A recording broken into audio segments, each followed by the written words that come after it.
میخورم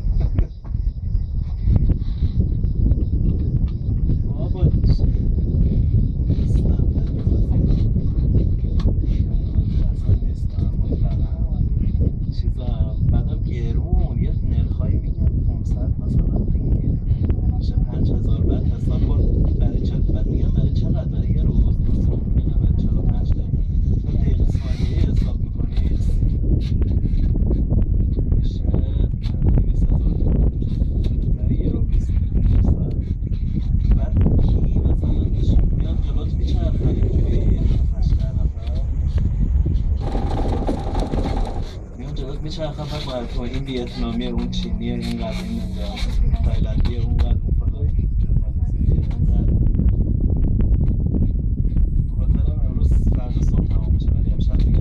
من میرم خود فرانک حالا یه هفته در روز دیگه هم بمونم اگه دیگه دیدم موندگارم یه خانم میدم یه خونه من میخوام اجاره بدم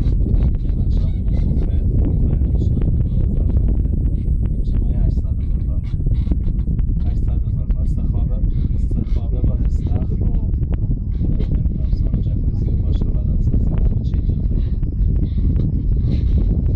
میخوام من همه خونه استخوابه است خیلی اونجا خونه بزرگ و ارزونه نمیدونم چرا ولی نسبت به همه چیز خونه ارزونه قیمت خرید مثلا خونه استخوابه 50 میلیون تومنه با استخر رو اینه نیست اصلا من دنبال یه خوابم نیست آخه چیکار کنم خونه هاش همه استخواب اینجا آخه بچه خیلی داره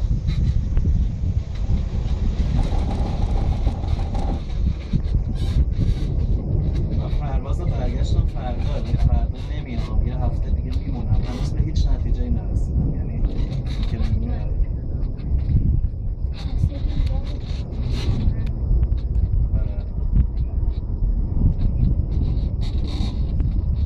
تا دوشنبه هفته دیگه قطعا میمونم اگه بخوام بمونم میرم دیگه دوشنبه هفته دیگه خونه رو میگیرم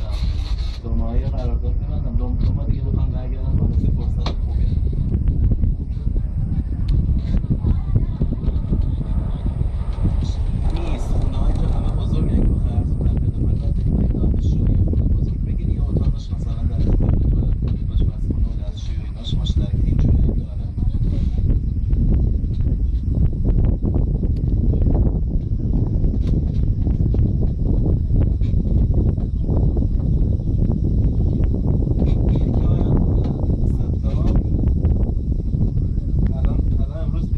I guess